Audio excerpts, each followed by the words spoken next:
Greetings, traveler. I am Sir Nox, the teller of tales. Would you like to hear one? This one is called Transphobic Incel Doesn't Realize He's Toxic Incel. Oh, great. By the way, if you haven't subscribed yet, please consider doing so as it helps the channel immensely. Still small, still growing, but man, are we getting stronger. This was a bit cringe, wasn't it? Anyways, let's continue. After watching Den of the Drake, Crit Crab, and making sure no one but the problem player minded, I decided to make an account and post my own RPG story, horror story, that took place not too long ago. One day, I hope Sir Nox is in that list of when people write about the horror stories and where they see, because that would be amazing. But until then, I'm a small nobody. And thank you all for hanging out. This is a new account, so I'm not sure if my post will be filtered or not, but here we go. Guess you've made it through. Me, a human monk. My fiance, an elven sorcerer. Friend 1, an elven bard. Friend 2, a dwarven paladin. Problem player, a human barbarian. And GM, well, the GM. Around the end of January this year, one of my fiance's childhood friends contacted her asking if she was interested in playing some D&D. We both ended up joining in with a couple of people the GM knew from college. Outside of a couple one-shots with my fiance and cousins, I hadn't played D&D for years, so I was super excited to be in another game. After a short session 0, we started session 1 in an old village which had recently been under attack. All our characters were drawn together as the attack affected each of us in some way. No noticeable red flags at first. Not long into the first session, however, the problem player's character began flirting with my fiance's character. My character was married and was going on a quest to find an old family heirloom, and her character was flirty with various other characters, so none of us paid it mind in the beginning. However, the first sign came at the end of the session where he accidentally grabbed her hand. In game or IRL? Because one is much more problematic. She glared at him, leading him to spurt out, "Oh, sorry, I missed my dice." He followed that up by giving both of us a cheesy wink. Oh, it sounds like in real life. That's entirely inappropriate. Weird, considering how he had already put his dice away, but we stupidly decided to ignore it for now.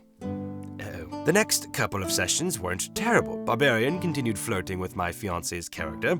She ended up rejecting the Barbarian's advances, which resulted in him throwing a temper tantrum and insisting, "It's just how my character would act!"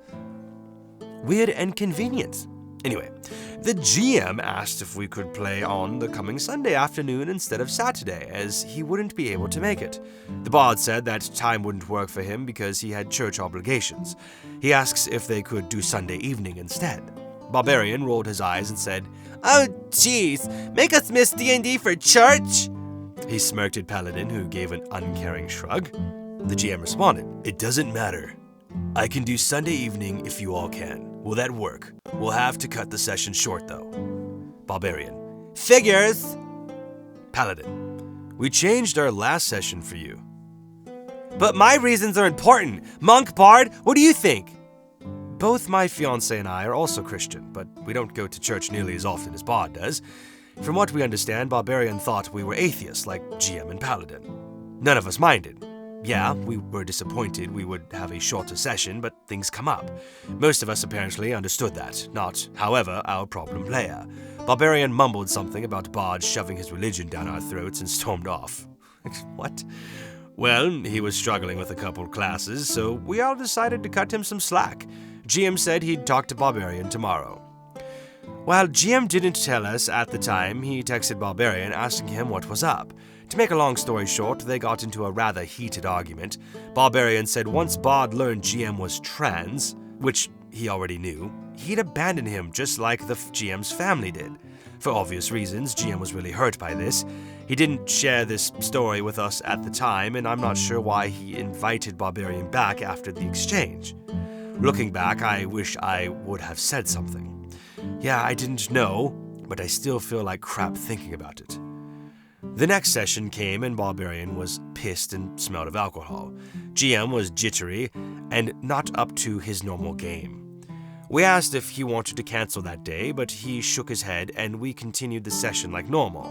My fiancé, who both in and out of character had grown tired of Barbarian's flirting, shut him down when he asked her character for the boom boom. Out of character, he said, "Come on! Your character's single, just like you should be in real life." What? He glared across the table at me. "Look, dude, Sorcerer's pretty and taller than you. She deserves someone like me, not a short, stupid incel." For the record, she is quite a bit taller than me. I'm 5'7", she's 6'1". Wow, and Barbarian is a couple of inches taller than her. Okay. "Screw you!" My fiancé starts to speak. Barbarian shushes her and puts an arm around her shoulders. Oh my goodness. She shoves him away, leaving him with a shocked Pikachu expression. This guy is a huge problem. He responds, "What the hell? Our characters love each other. Don't be such a bitch and take an incel over me. I'm a nice guy." I don't remember if he specifically said nice guy, but it's essentially what he was going for. My fiancé, "Leave! You can't kick me out." No, we were playing in a large community area. "This is GM's game, not yours." Barbarian, if you don't want to leave, can you at least please apologize? "For what? I did nothing wrong. He's the one," points to me. "He's being a total incel and gaslights Sorcerer into dating him." We tell him to get out. He growls, shouts at the GM, saying we'll all abandon him eventually, scribbles his number on a piece of paper, shoves it to my fiancé, and storms away. Along with his number, he wrote, "Call me if you want a real man." Wow, what a weirdo. Suffice to say, we were all shook up and had no desire to play anymore D&D. I drove my fiancé and GM home that night. When next week rolled around, Paladin texted us asking if we were still interested in playing. My fiancé and I said sure, but not with Barbarian. Everyone else agreed. I wish I could say it ended there. It didn't. Oh boy. Saturday afternoon comes by, and it's all of us without Barbarian. GM was too nervous to tell Barbarian, so Paladin, thank God for her, took it upon herself to inform Barbarian that he wasn't invited back. The session went fine for a couple of hours. Then the door opened. We thought nothing of it at first, and it wasn't uncommon for other people to come in. But that's when we heard the telltale shriek. "You guys started without me?" Barbarian stormed over. We all braced for the worst. Instead of assaulting us, he stood there and spewed out verbal abuse, calling Bard a religious nutjob who constantly shoves Christianity down our throats, me an incel, and my fiancé and Paladin bitches who don't know a good guy when they see one, right? When done with us, he rounded toward GM, who's sobbing at this point, and calls him an idiot who abandoned the only person who cared about him. Still, somehow thinking he had the moral high ground, Barbarian dead-named GM and said it's no wonder why his family didn't want anything to do with him. This person needs to be banned, just entirely, from wherever this area you're at. They should be like banned as a trespasser. We threatened to call the police if he didn't leave. Barbarian glared at us, ripped up a few of our character sheets, and stormed off. What a nice, classy person. What a catch. What a little child. What a child. Just a man baby. A giant man baby. Yes, I would love to take you home to Mother. Oh, this would be fantastic. She would love you. And then when you don't get your apple juice, you can throw a fit in my living room. No wonder you're single, man. Anyways, okay. My fiancé, Paladin, and Bard were quick to block him on social media.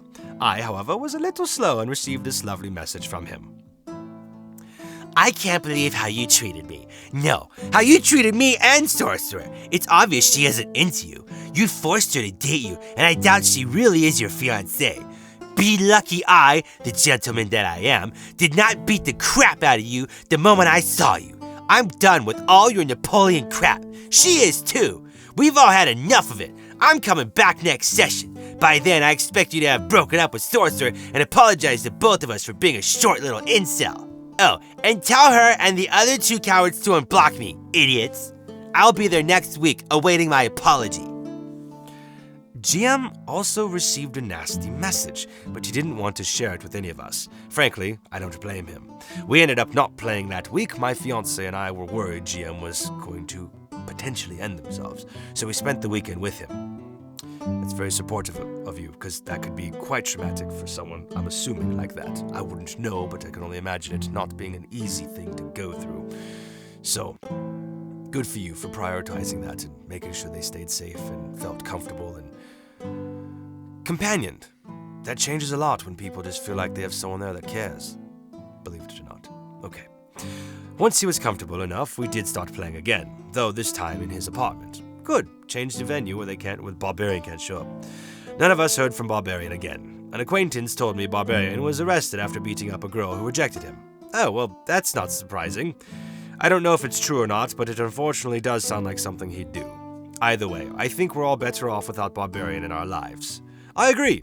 Barbarian sounds like a freaking just a giant accident. No, not even an accident. A giant just violent spree waiting to happen. Honestly, that sounds like somebody that should really be monitored and hopefully them hitting someone put them in jail for a long time.